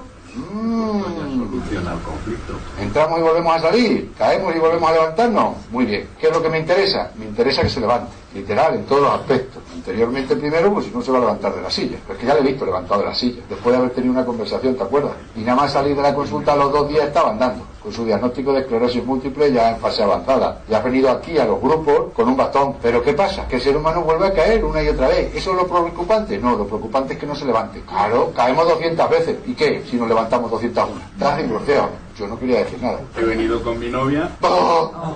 Ya estamos. No, mira, ya han dicho, ya estamos en otro. Causalmente la encontré en el portal de mi casa. Claro. Es vecina mía. Fíjate, con todas las veces que habré visto y me habéis mirado. Y psicoanalista. Entonces sí que te has perdido. Ya solo le quedas en la Argentina. ¿Qué le vamos a hacer? Lo tuyo es ganas de enfrentarte a la vida. Lo tuyo es, vamos, de esta me curo, vamos, hasta de la oreja. Qué valientes hay algunos. Yo no sería capaz, pero bueno, si vaya a ser valiente, ánimo, pa'lante y fenomenal. ¿Quién dijo miedo? ¿Quién dijo miedo? Efectivamente. Problema también muchas veces de los conflictos de motricidad es que en la silla se va de puta madre. Ese es el problema que tiene mucha gente, que es que podemos acabar convirtiendo la enfermedad en una enfermedad de renta, que nos permite conseguir cosas que nosotros mismos creemos que no podremos conseguir de otra manera. Cuando yo veo a uno que se me apalanca en una película, digo, pollo, ¿te está gustando la película? Oh, ¿cómo puede ser así? Claro, el hombre es lo que cree ser. Tu mente crea las enfermedades, tu mente las cura. ¿Cómo se ha podido descubrir eso, Fermín? Aquí viene la cosa más bonita. Cuando él empezó a mirar los dichosos artefactos, se encontró que esos artefactos, lo que habíamos dicho antes, individuos que tenían la misma patología tenían un artefacto en la misma zona del cerebro. Entonces empezó a relacionar esas zonas del cerebro con esa patología. Sorpresa, cuando tú te vas a los relés cerebrales que aparecen aquí, es decir, la cartografía Hammer, no coincide para nada con la cartografía neurológica clásica. Es decir, las zonas del cerebro que controlan los diferentes órganos no están donde te dicen. Y así que me dediqué a fotocopiar y a copiar esa cinta, y se la he repartido al mundo entero. El otro día eché un vistazo a una primera transcripción que veía y digo, ¿esto con qué soltura hablaba yo? Coño, no iba a hablar con soltura si estaba en petit comité con 50 y tantos curas que me habían invitado a dar una charla, después una comida en una reunión que hacían una vez al año. En plan de amigo le conté la película, que al final incluso me pregunta un cura, dice, ¿y el conflicto y el que tiene problemas en la vesícula biliar? Digo, eso te lo cuento aparte. ¿Por qué? Porque cuando uno sabe cuál es el colorido del conflicto de la vesícula biliar, no lo van a decir en una reunión de cura a uno de los curas, porque es ir al rencor de sentimiento. Y supuestamente un cura no tiene rencor ni de sentimiento, hombre. Qué poco pío es eso. Entonces, hasta eso viene la cinta, ¿no? Y entonces este hombre me dice, y yo esta cinta luego la he repartido por todos lados y por todos los de gente, dice, pero estaba solo, guerreando solo en el mundo mundial. Porque no veía a nadie. Dice, y a ti ya te había perdido la pista y no sabía dónde encontrarte. Porque yo me he cambiado muchas veces de sitio y al final me había encontrado. Y seguí el tiempo corriendo para acá de Bilbao. Es que hay que ser burro para curarse un cáncer solo, coño. Se de Bilbao. Yo no me había hecho nada y estaba el tío perfecto y era testimonio vivo de la jugada. Pero encima detrás tenía un armazón que lo amparaba. Él, ¿qué hizo? Simple y llanamente, en un principio, lo que hizo fue decir, gana, yo no me muero. Entender que el sufrimiento que había tenido, lo que había vivido, era el causante de su enfermedad. Y que si dejaba de sentir de esa manera y cambiaba su vida, para que no volviera a ocurrir semejante historia, se podía curar. Al fin y al cabo, la alternativa que daban por el otro lado era mantenerle con vida un año, a lo sumo año y medio, o papá, ¿qué quieres más? Y se puso mano a la obra. Y a posteriori, que eso es lo bonito del caso, es cuando encuentra la cinta nuestra, la escucha, y encaja su proceso hasta la historia. Entonces busca Hammer y encuentra las tablas. No vuelves a perder el tal, miedo a la muerte. Claro, si lo que tú decías, esto fue lo que me pasó con mi hija, un accidente, que estuvo a punto de matarse, y estuvo a punto de morirse entre la vida y la muerte mucho tiempo. Fíjate, si el conflicto es la pérdida, el perderla, sí mismo, perderla, hace testículo. Eso fue Hammer con el hijo. Pero este le da un colorido diferente, es miedo a la muerte. ¿Por qué? Porque él se culpabiliza del accidente. Teme que la hija se muera, porque si mi hija se muere, fruto de lo que yo he hecho, ya la moría. Pero ese es el miedo a la muerte. Muerte y culpa eran lo mismo. Hammer no es la culpa, porque no ha hecho nada con su hijo, ha sido otro sinvergüenza que lo ha hecho. Es la separación con su hijo. El otro es la culpa. Y entonces, teniendo la misma situación, tienen colorido conflicto diferente. ¿Resuelve el conflicto? La masa se acaba clasificando, pasó por una neumonía, todo lo que luego te cuentan que es el proceso. Y se la pasó a pelo, con una fiebre del carajo de todo, y cualquiera lo hubiera ingresado inmediatamente, y todos los que le veían le decían, ve, por burro que es, pues se va a morir. Claro, todo el cáncer, que se lo está comiendo ya. Y perdió peso, perdió todo, se quedó los huesos, esto me lo contaba él. Y sin embargo, al cabo de 3 meses, un día empezó a mejorar, y cuando salió ya y se recuperó, se hizo una placa y había un agujero donde antes había un tumor, una caverna por calcificación por micobacterias. Eso las ayudan que desaparezca el tumor en la fase de solución del conflicto de endoderm. ¿Recuerdan? Que era la necrosis, que es una necrosis calcificante si unos microorganismos, que la cuarta ley de Hammer, aparecen en ese momento, que son las micobacterias, que eso lo pueden comer. Y entonces el hombre ya había encontrado donde andábamos, como estábamos, llega aquí, y era un jueves. Y le digo, hombre, pues precisamente abajo está el grupo de pacientes que se reúnen ahí, que les dejamos el auditorio, se reúnen aquí los jueves. Se bajó y ese mismo, la digo, había una chiquita también, que que de hecho remisión completa de un cáncer de mama, después de 4 años tenerlo, con el tumor, hizo una calcificación tumoral, desapareció todo, cuando también le habían dicho que se iba a morir, y esa no había hecho absolutamente nada más que eso se sabía también al dedillo. Entonces la los dos, para dar ejemplo de ello, y decir, señores, que yo he seguido este ejemplo, he seguido esta historia y aquí estoy, ¿no? Para mí era una sorpresa. Y el COVID se enteró y iba a venir por aquí cuando pudiera. Bueno, pues el hombre está en Bilbao, no está allá a la puerta de la esquina, y de lástima, porque y quería montar algún grupo en Bilbao, todo eso para que se fuera conociendo el asunto. Es decir, ¿qué casos de esos los vemos? Son suficientes para que nos llamemos la atención y podamos decir, oye, esto funciona o no funciona. A mí me encaja todo lo que veo, pero al que no tiene esta información y lo ve por primera vez, por lo menos que se pregunte. Que yo trabajo en Pamplona y lo que tengo que decir, oiga, vengote para acá, ¿qué hay que hacer con un paciente de eso? Como preguntaba de Pachopra al mejor oncólogo norteamericano, que era amigo suyo. Oye, ¿tú has visto curaciones espontáneas en cáncer? Donde curaciones espontáneas existen en todas las enfermedades. Dice, ¿cuánto calculáis que hay? ¿Las tenéis localizadas? Pues sí, estadísticamente está considerada que 1 de cada 10.000 casos hace curación espontánea.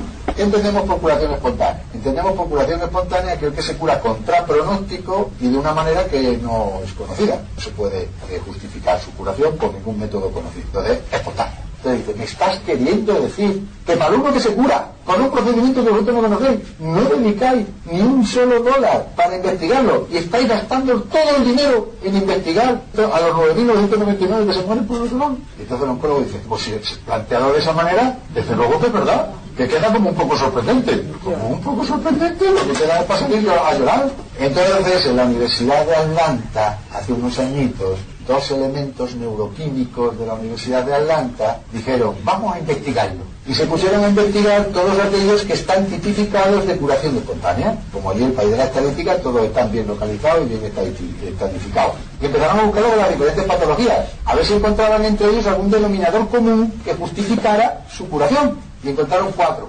Y entonces le hicieron una cosa, se lo pusieron a hacer a pacientes que padecían esas mismas enfermedades y que no sabían nada de esto. Aquellos que empezaron a cumplirlo, ellos le fueron haciendo una analítica exhaustiva de la bioquímica de su organismo, tanto a nivel hormonal, bioquímico clásico, de enzimas, de todo lo que usted quiera. Fueron comprobando cómo a medida que esto lo iban haciendo, se iban corrigiendo todas las enzimas y todos los trastornos que había bioquímicos, iban cambiando todo en la dirección de la curación que al final se producía. Es decir, reprodujeron las curaciones espontáneas, solamente haciendo que los pacientes supieran y ejercitaran los 4 denominadores comunes que habían encontrado en todos los pacientes que durante 10 años estudiaron de enfermedades crónicas, incluidas el cáncer, que no tienen cura y que estos se habían curado espontáneamente.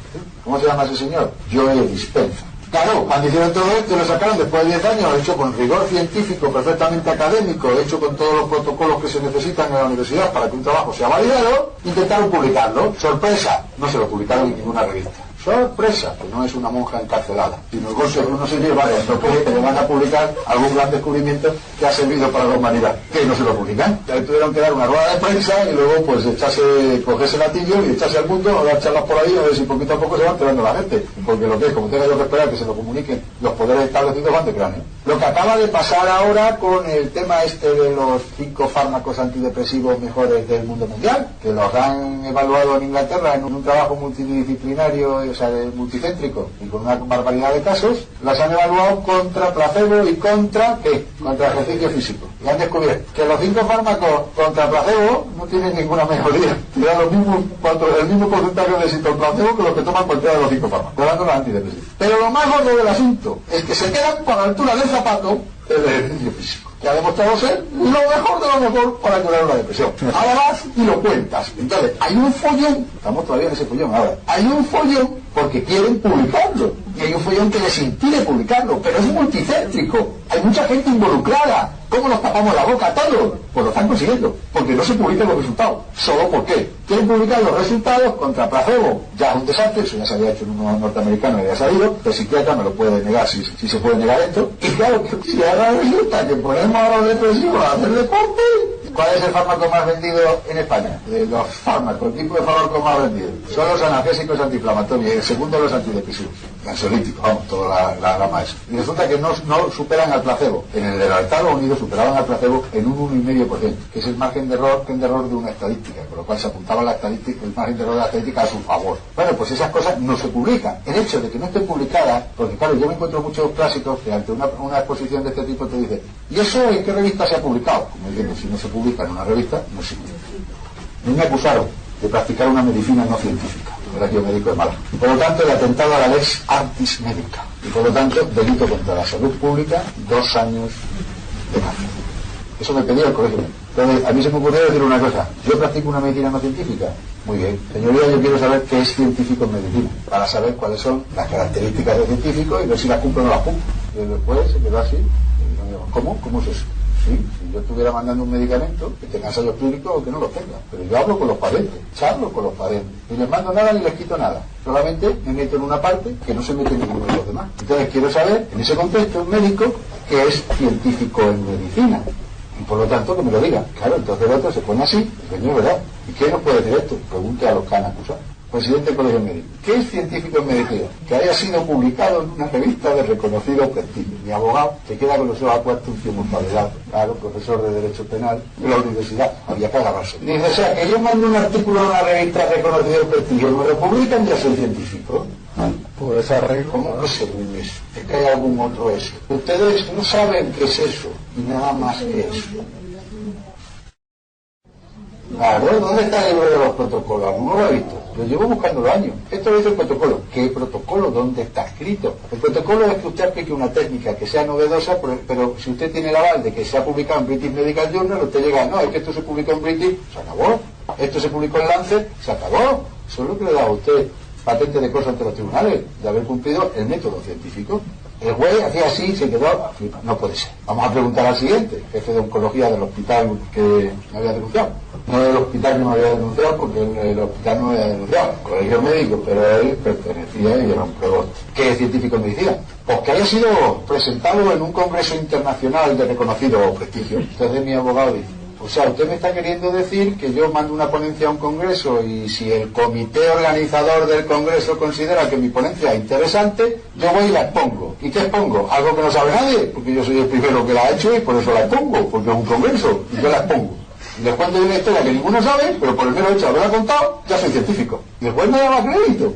Ya, vayan ustedes, Andrés, averigüen. Claro, ¿qué es científico en medicina? ¿Qué dice el método científico? El método científico dice que un experimento realizado en las mismas condiciones tiene que dar los mismos resultados. Es reproductible. ¿Dónde están las mismas condiciones en el ser humano? Ni en el mismo ser humano están de un día para otro. ¿Cómo van a estar entre un ser humano y otro? No es científico, es una ciencia humana. No es una ciencia newtoniana. Aquí no hay nada científico. La prueba es que tú le das un medicamento, una aspirina a un señor y que sea que tal y lo puede matar. Por eso hemos tenido que recurrir a las estadísticas, porque no tenemos ciencia. Si tuviéramos ciencia exacta y fuéramos científicos, por lo tanto, claro, yo suelto un bolígrafo 9,8 metros por segundo cada segundo. La ley de la gravedad le va a afectar. No se queda suspendido en el aire 3 de cada 7 veces. Ahí no necesito estadística. Se cae siempre al suelo, porque es ley. Eso son la ciencia. Maneja las leyes de la física, las leyes de la naturaleza, las leyes de la ciencia. Nosotros trabajamos con 5.000 hipótesis. No hay nada científico detrás. Y cuando tú escarbas, cuando te acusan de practicar una medicina no científica y de atentado contra la lex artis médica, que es el buen ejercicio de la medicina, parece ser que ya en el buen ejercicio de la medicina no está que el buen saber y entender del médico que ha hecho el juramento hipocrático. Ya ni existe ni le importa. Entonces, viendo esas cosas, ya estábamos todos desorientados, cuando entonces mi abogado, que le iba bien preparado, claro, le dice, vamos a ver, como aquel que se estaba ocurriendo en ese momento. Y si esto, puesto que es una técnica de enfoque de la enfermedad, de enfoque de la naturaleza humana, de enfoque de tal, se pudiera comprobar, por ejemplo, haciendo un programa de investigación, de análisis con pacientes en una universidad y por catedráticos y tal, pues eso podría considerarse científico y salta uno de los dos. Dice, hombre, eso sería el no más. Pero dudo mucho que lo tenga. Dice, sí, pues aquí lo tiene. ¡Pum! Encima de la mesa. Universidad de Düsseldorf, Universidad de Viena. Firmado. Ahí tengo los lacres, está ante notario, copia del original, sellos alemanes de notarios alemanes y traducción jurada al castellano. Yo para poder mirarlo. Dice, ¿usted no le ha pedido esto nunca en el colegio médico? Dice, no, señoría, el colegio médico no me ha llamado. La primera vez que he tenido noticias de ello ha sido por la prensa, porque encima dieron una querella dando primero una rueda de prensa anunciando que me la metían. Y me enteraba por la prensa. Muy bien, retírense. Y entonces falla a mi favor el juez diciendo que, sabiendo lo que sabe, no solamente tiene derecho, sino que tiene la obligación moral de llevarlo a cabo. Ya, tengo orden judicial para practicar la medicina de Gane. Pero buenísimo. Pero ahí ahora tiene que me hace toda esta película que yo quedó como sentencia firme porque nadie recurrió. Y lo que más hace gracia de todo este asunto es que es científico en medicina. Porque es que vivimos en una historia donde todo lo damos por aceptado.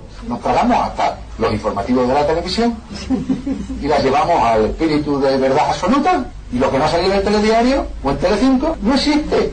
Y eso no es cierto. Hay cosas fuera de Telecinco. Entonces preguntamos, ¿está validado? Sí. ¿Todas las hipótesis en las que estamos trabajando tienen una validez científica detrás? Muchas de ellas no. Los medicamentos van por un lado. La práctica médica no puede ser regida por un laboratorio de medicamentos ni por ensayo clínico alguno, a no ser que se hagan validaciones universitarias que comprueben que se hicieron en Hammer el cumplimiento íntegro de la ley de Hammer en todos y cada uno de los casos estudiados en todas y cada una de las universidades que se ha hecho. Es demasiado gordo para tenerlo en cuenta y dejarlo salir. ¿Qué hizo Joe Dispenza? Joe Dispenza simplemente buscó, ¿qué? Denominadores comunes. ¿Y qué encontró? Pues que no tomaban todos el remedio de Pepita Pérez de los Himalayas, que se lo traían una prima que tenía allí monja misionera. No, que los denominadores comunes no eran nada que estuvieran tomando, que los denominadores comunes no eran nada que le estuvieran haciendo, que los denominadores comunes estaban en su interior, que era la actitud con fe ante la vida. Que luego verán ustedes cuando entremos en la terapéutica, que es mañana, cuáles eran los denominadores comunes que hicieron que esta gente se curara. Y ahí aparece una cosa novedosa, que es la actitud con fe ante el proceso.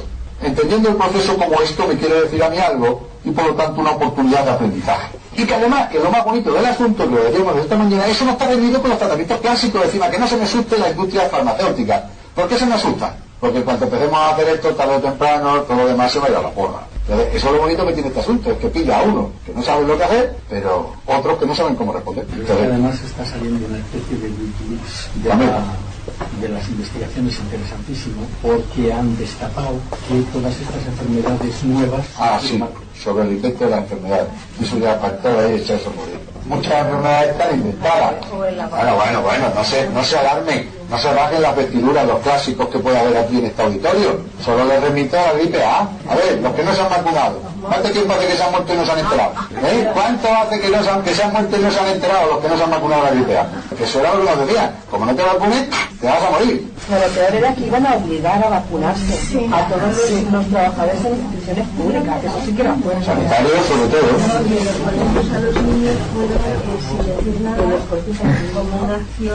Bueno, y elevaron la alarma hasta el nivel 6 ya, que era de pandemia mundial. La pandemia. Todas las vacunas que les sobraron las han mandado a por algo. ¿A dónde? No.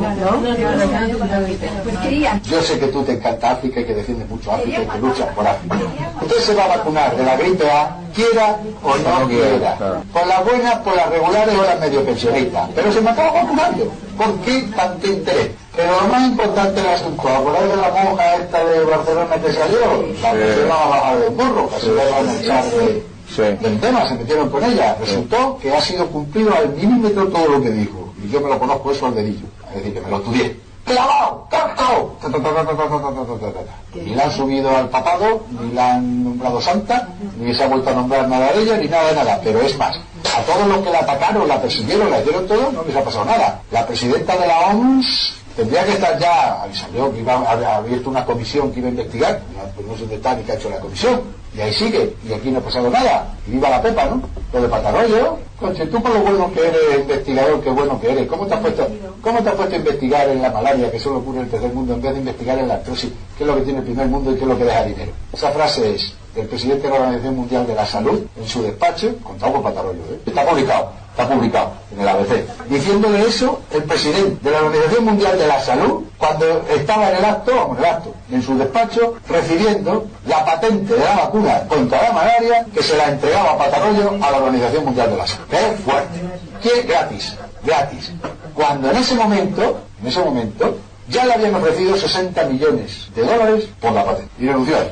¿Me entiendes? ¿Y quién era ese señor? Claro, lo cuenta Patarroyo después. ¿Quién era ese señor? El antiguo director ejecutivo de una multinacional que todos conocéis y que no voy a nombrar para que luego no me metan una querida a la salida de la puerta. Montones de gente. Entonces ahí hay una historia de que, bueno, pues ya va siendo hora de que hablamos los ojos. Hay muchas cosas que se pueden aprender el día de hoy ya, y además con los tiempos que vienen todas esas cosas van a salir. Bien, importante. Hasta ahí llegamos con la tercera ley, que es el funcionamiento. ¿Cómo funcionan los tres? Esto es un cerebro. Quiero que veáis que cada uno de estos tejidos, para los más meticulosos, corresponden a cada uno de los tres cerebros. Vuelve a aparecer la ley del 3. Endodermo y mesodermo cerebeloso van al cerebro arcaico, que es el tallo cerebral y cerebelo. Al cerebro medio, que es el mesodermo, sistema límbico, sustancia blanca del cerebro, va al mesodermo cerebral, van los tejidos mesodermos, y ahí van a encontrar los relés. Y al ectodermo, que es la piel, va la corteza cerebral. Este es el cerebro activo, reptiliano. Cerebro antiguo, que crece, pero tanto el endodermo como el mesodermo cerebral es cerebro antiguo, y eso crece en simpaticotonía y se necrosa en vagotonía. Y debajo de la línea roja, hasta abajo, es del revés, decrece en simpaticotonía y se restaura en vagotonía. Bien, ¿qué es eso de simpaticotonía y vagotonía?